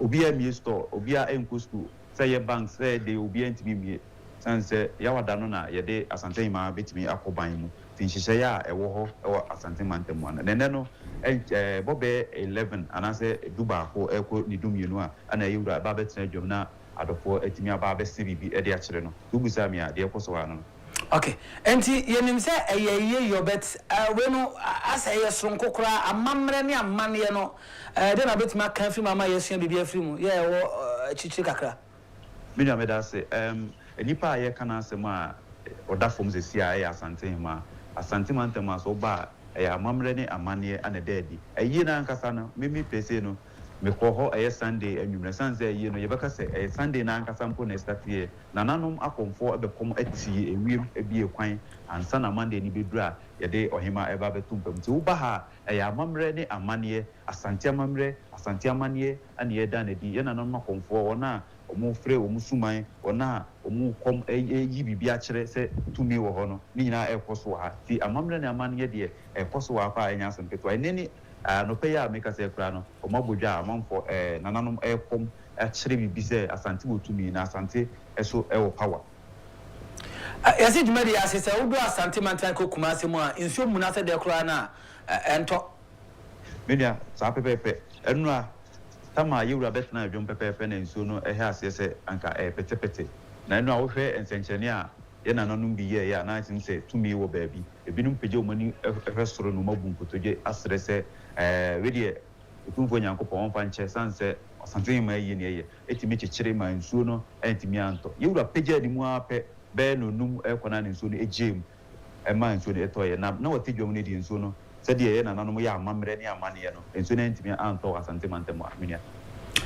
Nana yɛbɛda asana pɛ ne amanebɔ a wode amayɛ na yɛbɛkɔ no wadi nsa wɔ so akɔpem sɛ yi kɛseɛ yi bɛba na wie yɛbɛda ase paa na yɛde twa toɔ no sɛ kutu sɛ pam ɛnyɛ ɔmo deɛ de bia ɛno ano no nana bɛda ase anɔpɛ yi yɛamanebɔfoɔ no ɛbutu yɛnkorabata wɔ asante mantam mu ahyɛ fam nana Kwame na te se wode asante hima eyiyo no ho kaseɛ wode aboy ne yɛbɛkɔso na yɛne na din sa wɔso na wantimi ankokuma ase kora na wasua amamre ne amane yɛmo bia yɛnya akwanya yɛtete ɛwɔ bomso ketwa bomso panyi de chemso de nyame krofuro mu bantama kakra ne de yɛnam sɛ du sɛ ya kuma ase no yɛka sɛ MP a mempie enko be shop menko be shop because asante your mind to decision no so simple as ABCD and one no era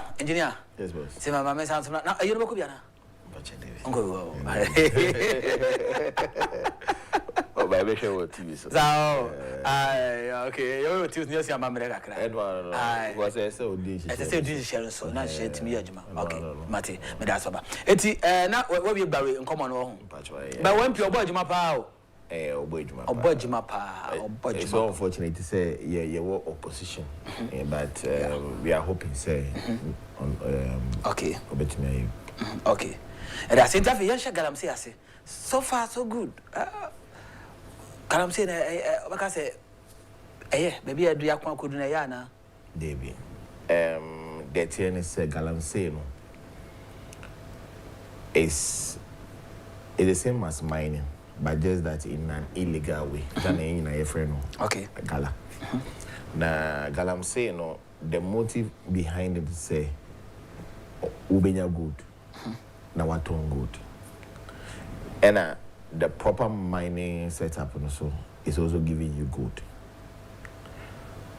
Now the reason why Galana Kosuno is all because development into me Andrew in crossing babya omoye Galamsey no youth in engage manye and internet baby na edi omoye den ekukura Galamsey inti obi wan kran na se onyes kakakra no auto excavator enye ni bulldozer enye the washing machine no dey akọ sai ekrasi won na wagene licenses youth no mo kro mo no say be to fracture their main source of income was agriculture and sana gala here they start inti obi ko why 2,000 3,000 a month manner who feel say onya hoden and it's better than say obeko akoye farming which at the end of the cocoa season maybe 3-4 months and san obenya one bag which is equivalent to that amount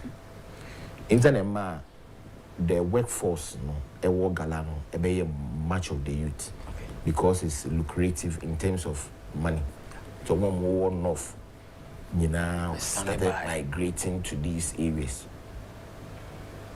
Now, what share the approach that we are using to solve the Galamsey now is not the right approach. The thing is fetching money for the person. Me new way to way say bosumbia no say you take 3,000. Now another policy be ba. Na say you may for be ba na say be to 5,000. We will leave and go. It is a share a member and I say leaders in nobody is thinking in that direction apart from Honorable Kenny Agyapong. At the Kunta Mema make the sign say from Gold Board Sami Jefi on one report February say last year gold in your Ghana Hina aye point MI revenue of $11.6 billion. $11.6 billion.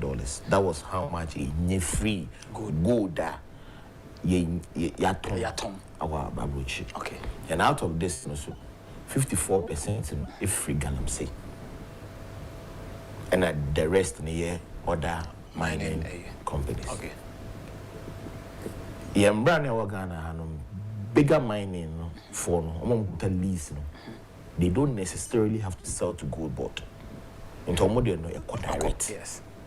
Commissioner Mabai. Now, this is the problem we have. What should be our solution? Okay. Yes, we are getting 11.6 billion as revenue. Yeah, they say that's in the quiet. Yeah, they say that's in the quiet. Can we have any other mineral or plant or resource that can also equally fetch us that kind of money, so that we can say, okay, let us concentrate in effort and I say, place, so that we lessen or we reduce the galana. Or that effort will not destroy your water bodies. Very good. And an honorable king at the cassava to ethanol at the buy. And as an engineer, you go back and do the research as he said. Cassava to ethanol, if I saw bad pa the bit to me, at the abroad mine, revenue send a bit to me generating. And will it be a better alternative to the gala so that youth no more home? So far as a bit to me, to me, a cut that supply of the workforce of the youth to this gala ni bijay. Into me quite research in who say ethanol. Yeah, the year nyoma bebree. Pharmaceutical industry is the year beer, the beverages in say no minila, yeah the ethanol. Hospital, ethanol, and disinfection, yeah, antiseptic. Nyoma bebree. Into me check here world market demand for ethanol. Ethanol world market is about 770 billion. 770 billion? Yes, in terms of the world market. Whilst gold is around 400 billion. Banche. To a former policy, you know, I converted to ethanol. The world market is about 750 billion.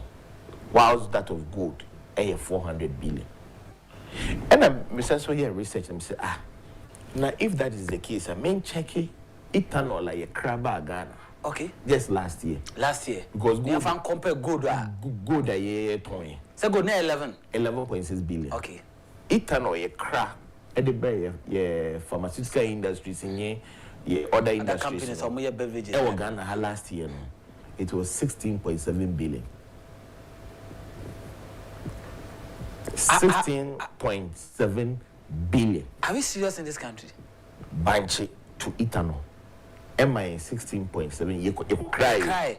Now, say you're the good and they stabilize your dollar with 11.6 billion. And a dollar the bar say you.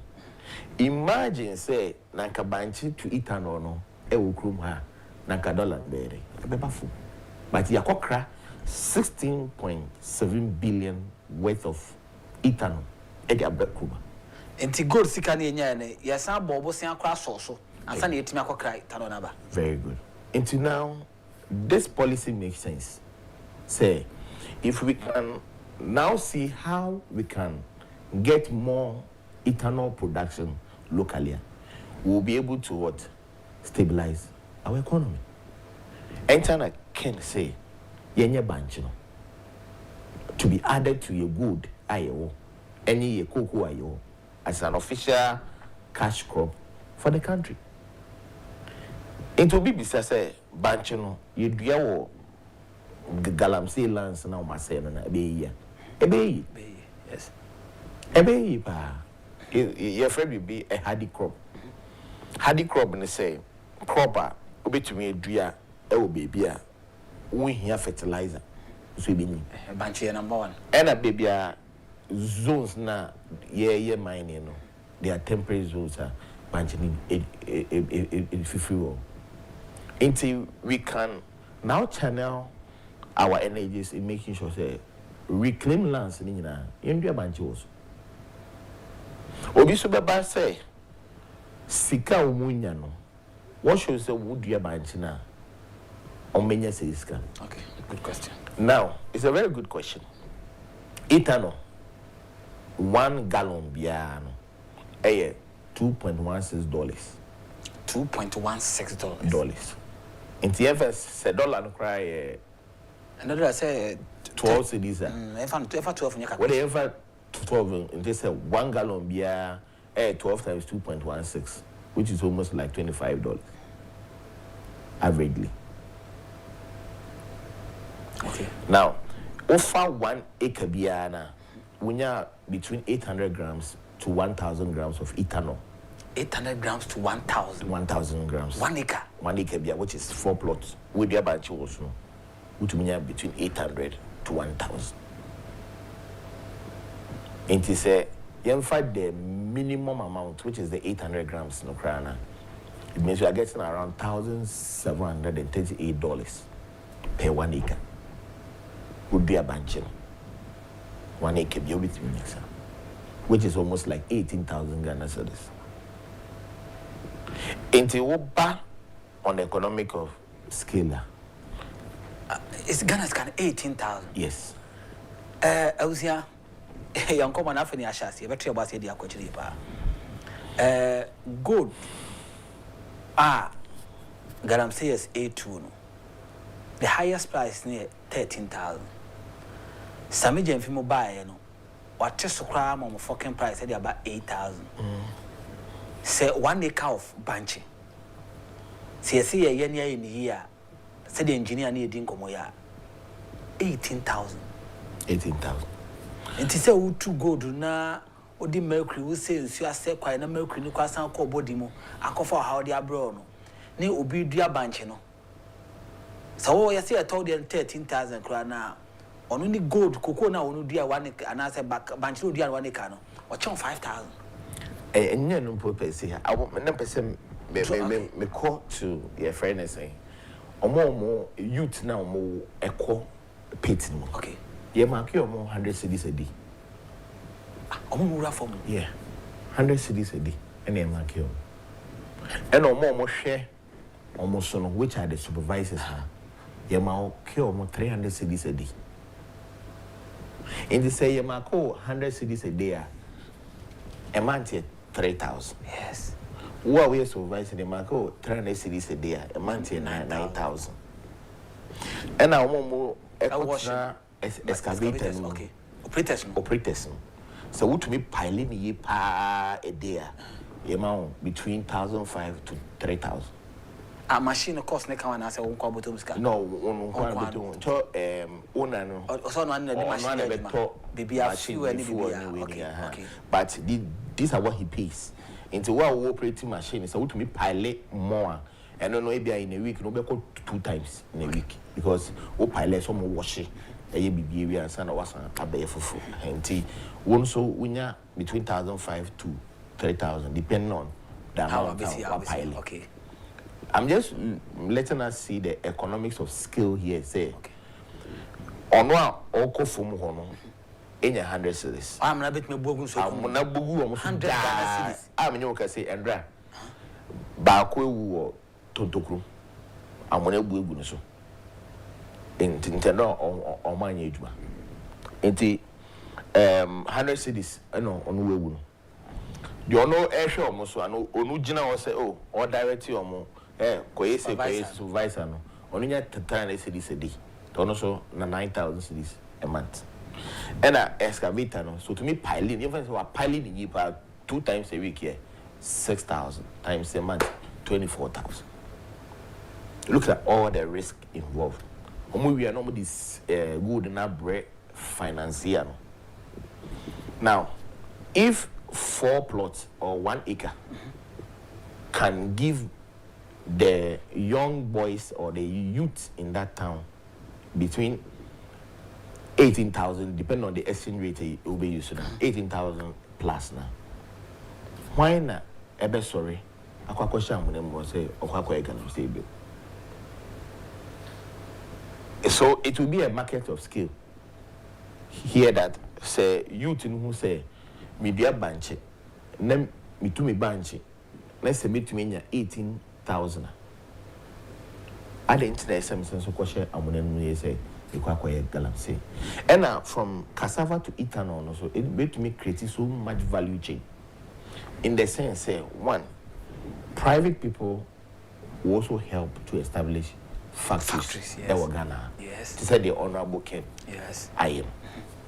And see, Ebema local investment and I am more.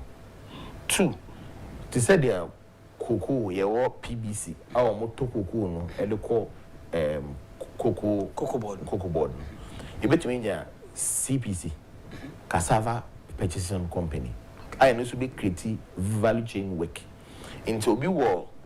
The Caribbean say be to France a mu trip on to me enfa bank no enfa mba factory so that they can go and buy it to no ba omu pay the weight no we twa as a farmer then so that you go so enya afi na wasan so aboka e dey aba then the company brings it to where you are supposed to process it to the ethanol and on one ebema ejuma abakrumso sikabe flow. So we are talking say 16.7 billion yeah ma Bank of Ghana eco pay $1 emma these companies no and the cry ethanol last year they buy it is going to stay within yeah emphasis cano engo cry ethanol here then you this 16.7 no ebenso ba beka ye good na ye export no na more mine na then in come more na $1 na then bafu so ethanol kakasaba to ethanol na honorable Ken the policy back no is a very good policy and it's also an alternative to stop Galamsey. I was an engineer Daniel I was trying out to say you know and common na I think I share some community you Russia say oka banche wasem no you engage some pharmaceutical companies expert enche ombedwane na omode banche wonfa so ne etna bet and engineer wa boy nkomo papa enti question say wa ohwe ne wa utie no nkomo we ene Galamsey no de wo he ene betimi di omani ana de wo nso ena ebetimi aboaye kase patim de mfa so kase etimi ede abre wo man mame mo akwaba na me famra na 2 TV so the dialogue show ena wasuguso a utie a osa we betimi akọ YouTube now do message no ede ato very soon making can message ahodra abari nyina na metumi ede amount na fe so H&H 4-in-1 Gary no so pese unya the traditional taste of Gary soaking sa me pacho ehun hia safi na akwakoto Gary different wasoma akwakoto esichedi abro uwi akwakoto nkate no kura mpoleto de bia obey wise so we nkate ni bi no now tisa anya ana abo kakra wo bosope na osia film na fe duane na oya so be disokins ni ana abo wanu eno nti na me catch you say how ho enko toto sa niama different from different shops and different abia kasa joint bia kasa babeda bi the we here 4-in-1 H&H 4-in-1 Gary soakings soya flavor wo mu your chocolate energy and so ewo mu and afia san so ewo raw one wo hono mu a de nkate wo mu ne de nkate nim nyina so ewo ho to bo anon pen nkate obenya wo de open nkate enso a obenya wo de ope soya enso a obenya wo de ope chocolate energy enso a enso so obe enya wo de na etimi aboa na etimi ahyehye wo nipadua no kama pa package ni solid na nutrient de wo no so no ene me say wa fa bi to sakrama so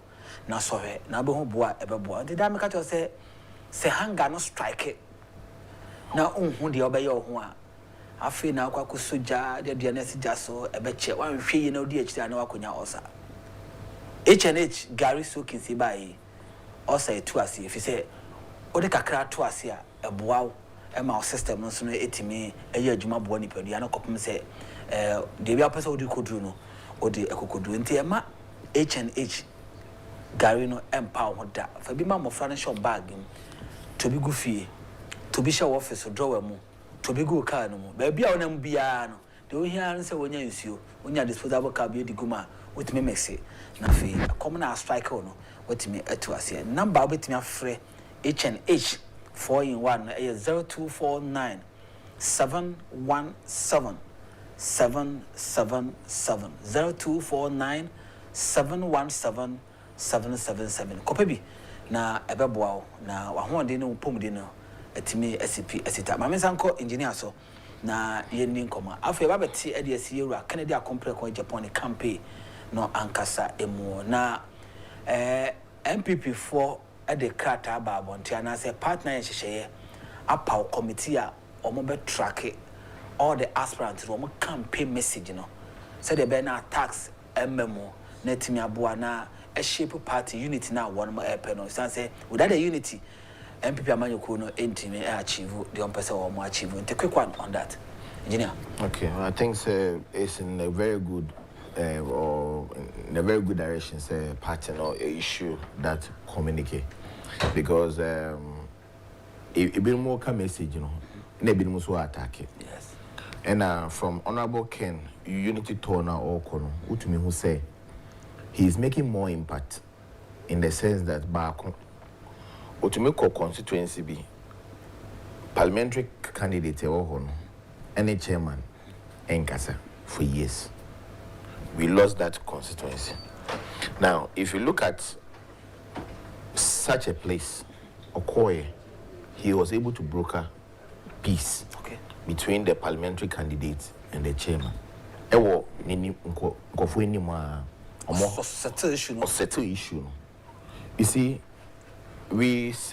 some people sit back and see him in a different way, but no kreno. And so that's why I say Yeka. And that is one thing about Kennedy that makes some of us like him. He's plain and he's very blunt with the issues.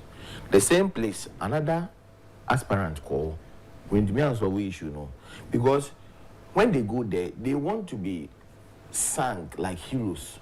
Oh, BBI, you're fine. Everything is going well. That is which some of them want to hear.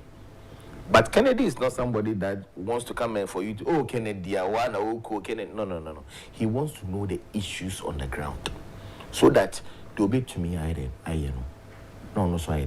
Now he has been able to broker peace between the chairman and the PC. To be consensus, so that now the two of them can coexist and now go to 2028 as a united front.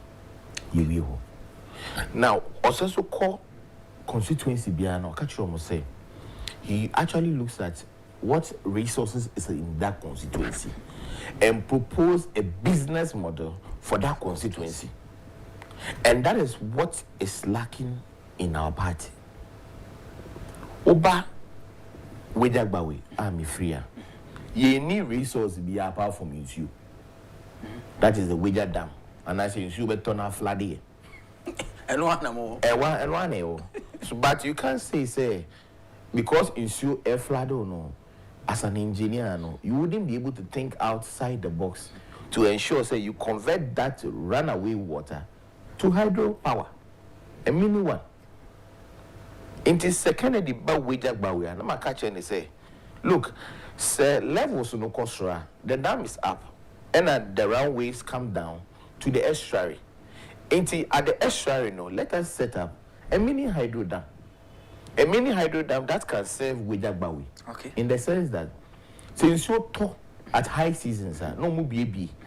If you no bar down, eba estuary water, we were able to bank it and dam it. As at high peak, you take Wedagbawi off the national grid.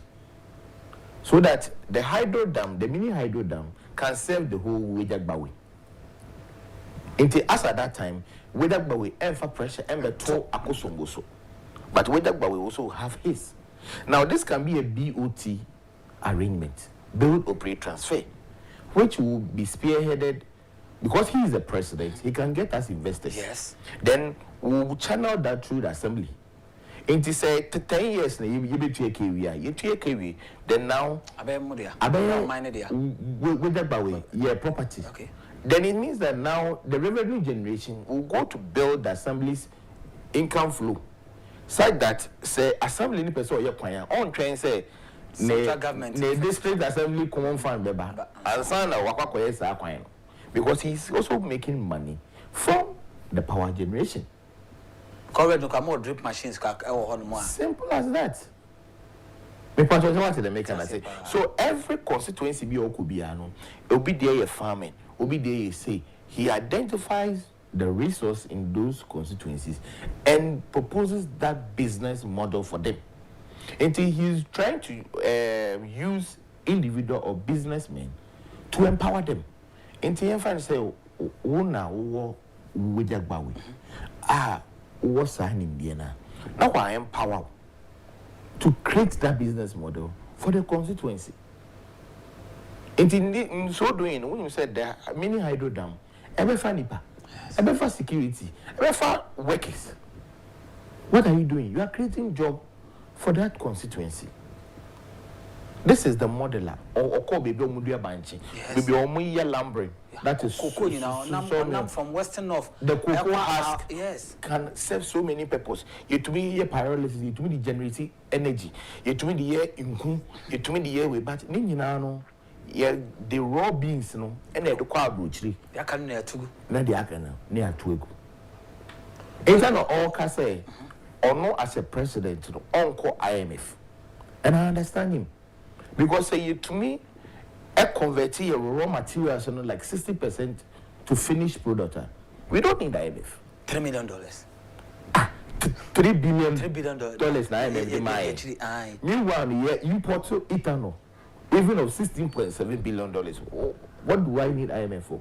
I know hydro deal. Yeah, the manganese. So you have to mom side deal no more bomba. Yeah, the manganese. A quarter credit harbor. They are ship to China. Now they think one country Chinese company say, establish a factory in Watakwa, and that be a manganese no. So that you two manganese now, na factory in the way, they are mama. Now, water area no so, any Jumai. Then we export the finished products so that we can get value for our raw materials. But no more exporting the raw materials. Now the raw materials, one thing like you are not the only one who is bringing manganese to the international market. Would it be bad? Another country be the bad. So when you flood it, the international market with your goods now, those agencies who come and buy, price be unavoidable. Imagine if you process it, you cook about 80%. You have to be in called world market. No one can say now the world market price of cocoa has come down. The world market price of gold has come down. You go to me refining. Yeah, the raw way down here. Yeah, the in this nipano when the value drops down because it is not 99.9% purity. Price be no more the amount. Yeah, oil. Your refinery. You see, you to me process even 20% of our oil. You tour they da call Rotterdam. Now Rotterdam I refine it. They da bagana. It doesn't make sense. It doesn't make sense. Instead of Honorable Ken Eka he is not going to IMF. He is going to implement these things into oil, no? And then fuel prices cost. All because the dollar no. It's so cost. There is pressure on the dollar now. China no they are all $1. Into saying to me, I'm practicalizing these things now. Your dollar and economy will not be healthy. It will always be where we are, and we can't make progress. And in China, Kennedy is proposing, say, your raw materials, let's convert them into finished products. That's all. Madas, you say you're Western North, or call a year half Bono, or the Uncomo, and I didn't come now Bono East, or Anamana, or any other regions, no constituency of Becomno. The message in Anka or the man said, see a for no is receive message no and then the constituency are young come no message be na or the bema warm. Okay. Kennedy Airborne Omodi. Okay. The message is actually going down. Seriously. And yeah, who say no on by ho cramp no yate Tim Ken. Okay. Ewo wejagba we a. Ye den nsem no eton ama delegate. I say other constituencies are on could do work no. Tim Ken for no more na no enso egbe. So no be do na so ba top up. Or ba just top up. Okay. Because Nensa more can no practical things that will change economy. And these are the things Burkina Faso leader all year. Are changing the Burkina Faso economy. I am there. You call for more of Burkina Faso. It's not because of anything there, because one, we share the farmlands, the northern part of Ghana, which Kennedy is saying, say, far from Subineso, Elko, Wa, Tamale, Winina, and Sasi Guano. It's true, can feed the whole Ghana. A bit to me, I'll feed in at the same time, so in a B I export for our revenue. Okay. And we are back, and it's true. Yeah, about the cassava to ethanol, we know so, and it's back. And there's also about energy inputs, where you bet to me this sawdust. And they produce energy to put pressure off Akosobo and also your back. Or so say it doesn't matter your educational background now, because baby now with me who say they talk a lot, but when it comes to practicality, is zero. More talk, less action. Less action. Obi wa obeka and the economy blah blah blah, but economic principles, but you can say, show me what you have done. Come to me.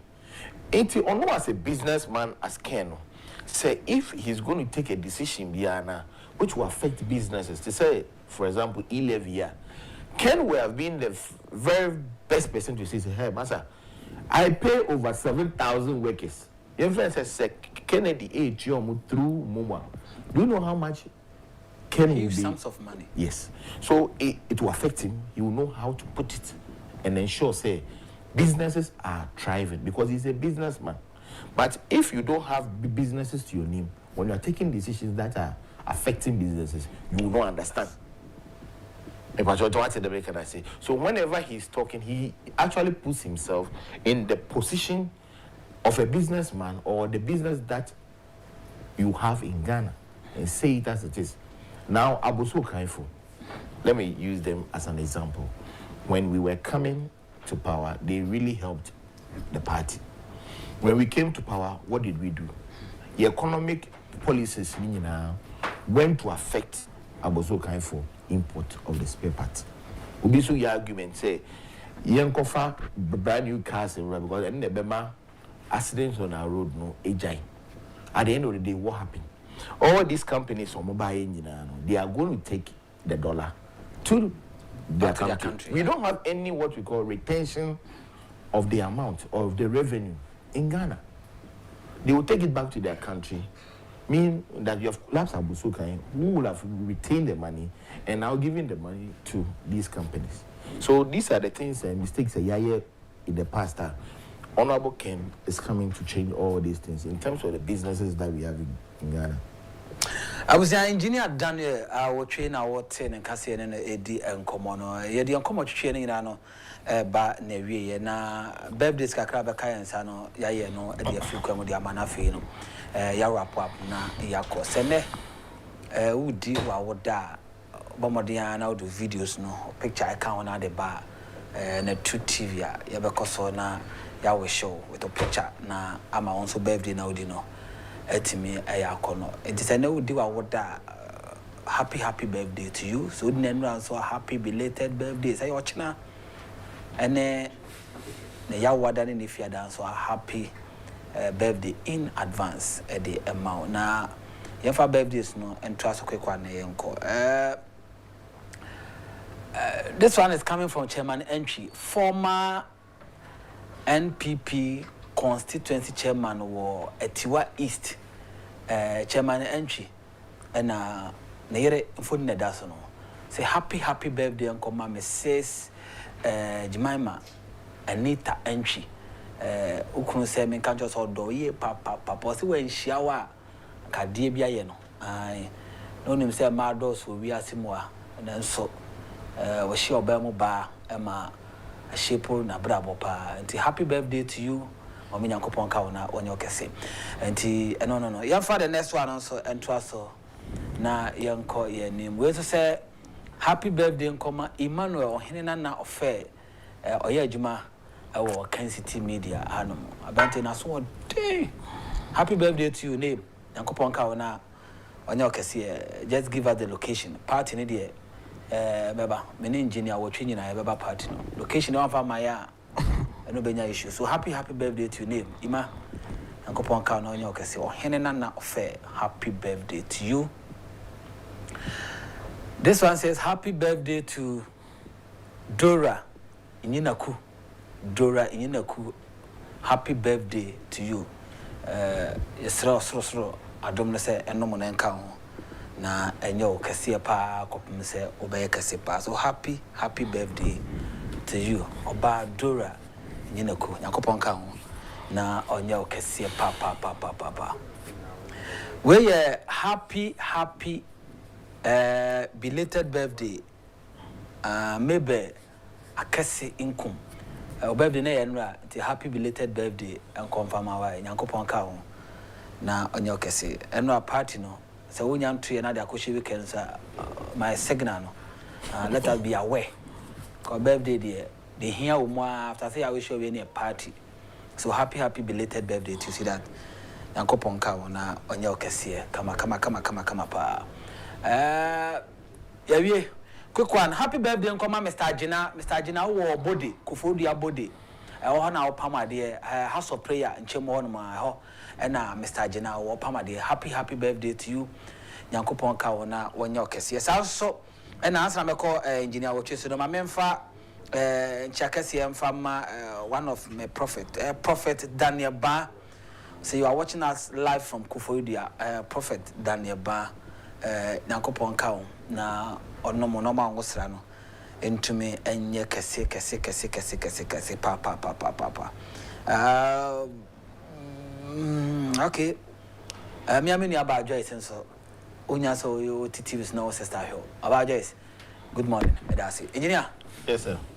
It's a woman birthday shout out to me some person ma birthday shout out to Bajo and if I 2 million koi yanga say yinua ya de nyina your friend Alex your friend Osofo we dey go in the birthday okay in bompa say Yankopon be shira no okay the other name say kibia so be then okay message switch your incoming constituency chairman who is also connected friend Chairman Adams okay and your incoming treasurer friend Kofi Monako okay and the honorable blue boy okay na metia se no nyina ejuma mobo abijo na natichi ejuma mobo we afa ejuma moye ama honorable Ken nyina we are a united front last week you call various polling stations and you could did a response to say positive. Okay. On say ebufo nkofo. And ebufo ni nyina is as a result say ebinom didi ejebina. Na de area ne say omo didi no so. Enso no mo spearhead another agenda. Say yensen retaining sanipan because they still want to be relevant. Okay. And then more markets say we need a change. Okay. So that people will have confidence in the system because people don't have the confidence. The current executive say, nobody has confidence because they feel say the same thing I say you're retaining that candidate Could you imagine the honorable Ken other ones the dryers nails case no say yemma na makuku tea and other things in my no mafa no makotiche mabonti I was here na nyana hana beba kwa hama ya de the dialogue show Jumedene EDSC Ote engineer Daniel Awochi Enka Media de Sempera Imano Mate Adomdomea Yebesa eno Eshiauchin. I believe Senaya inspire on Yebekosonaya impact life. Watching until we meet same time on this same network. Have a meaningful day. Come.